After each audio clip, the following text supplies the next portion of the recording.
Now, we're coming to the next talk, and we're going to talk about the code of the church. As a coach, I want you to be aware that everybody you will coach exists in a particular context, and you must have a better understanding of the context. And in your coaching, help the person that you're coaching actually come to an understanding of the context in which they minister. If that is true, they will be able to minister better because they understand the code.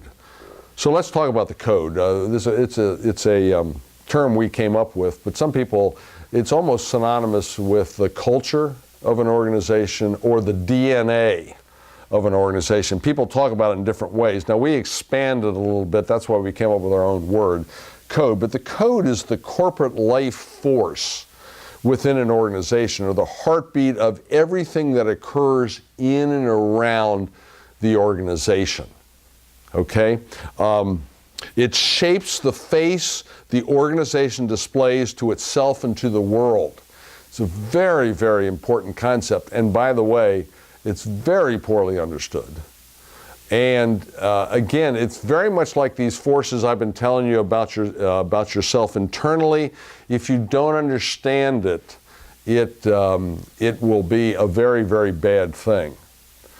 Now, generally, if you join an organization and do not align with their code, two things will happen to you unless you're a very powerful leader that can in some ways ride out the storm and change that code. But Carly Finerini is a good example of that. When she took over at Hewlett-Packard, some of you know that story. Hewlett-Packard was started by, I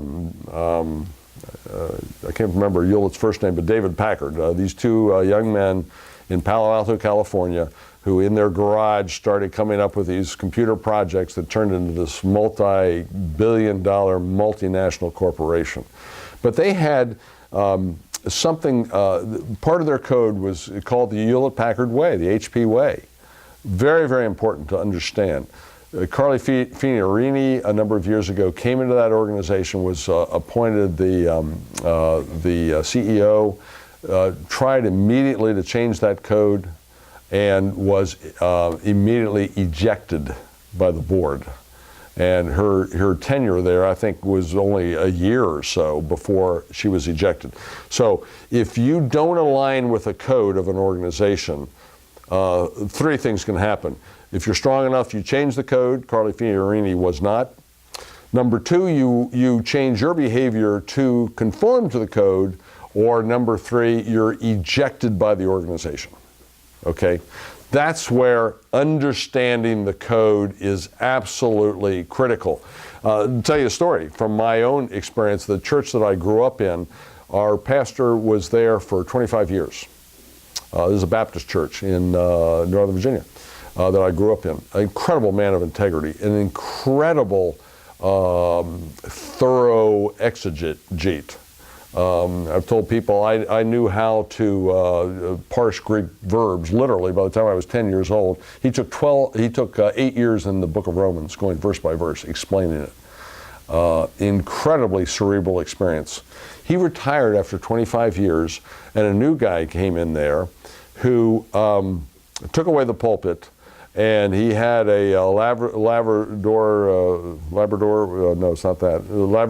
mic, you know, and he's walking up and down the stage and telling lots of stories and all this kind of stuff. He lasted there 2 years, which is kind of surprising. You'd think he'd last there about 2 hours, but he was completely embattled to the point at the end of his tenure there, he would not leave his office. If he came to the office, a lot of times he just stayed at home because it was so brutal for him. But he was a fella who did not understand the code of that church, and whether or not he wanted to change it is another issue.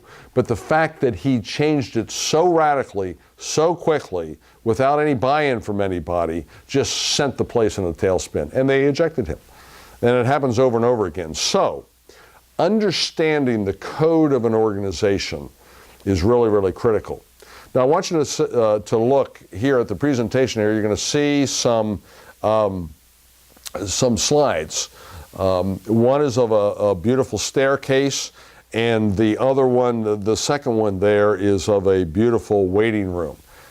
What do you think the nature of this organization is? Most people tell me that they think it's probably a very exclusive club, something along that line, because of the sweeping staircase. It looks like something out of Gone with the Wind kind of thing. What it actually is, it's a financial institution we work with down in Charlotte, North Carolina. This looks like no other financial institution I've ever been in. Very exclusive. They handle the accounts of a very exclusive clientele. And they asked us a number of years ago to come in there and help them with some particular things. Now look at the next two slides here. This is also a financial institution. It looks almost like a nursery school in a lot of ways. I mean, they had, when we were there, they had cutouts, collages hanging from the ceiling, and the furniture was kind of mismatched, and it's in Northern California, and here's the interesting thing about that. Both of these institutions that you have pictures in front of you do the same thing. They both do the exact same thing. They manage people's accounts, they have savings, they make loans to people, all the kinds of things that you would expect a financial institution. They both have an extremely different code, extremely different. In the area where I am, I've been at the same church for 41 years, and there was 3 churches in my area. All of us, were in the same denomination, had the same theological leanings of each other, and yet all 3 of them, because I'm friends, I've been friends with all the 3 ministers in those 3 churches over the years, all 3 of them have a completely different code. One of those churches, I've told the minister there, I said, I'd join your church, but I can't afford the dress code, because they're very, very exclusive people in there, you know, and they're all very nicely dressed, and they got a big choir and a huge organ. The organ costs more than most churches do, I think. And they're very formal. One church is very loosey-goosey and very charismatic and very allow things to develop almost, even though all 3 of these are liturgical. And ours is somewhere in between those 2.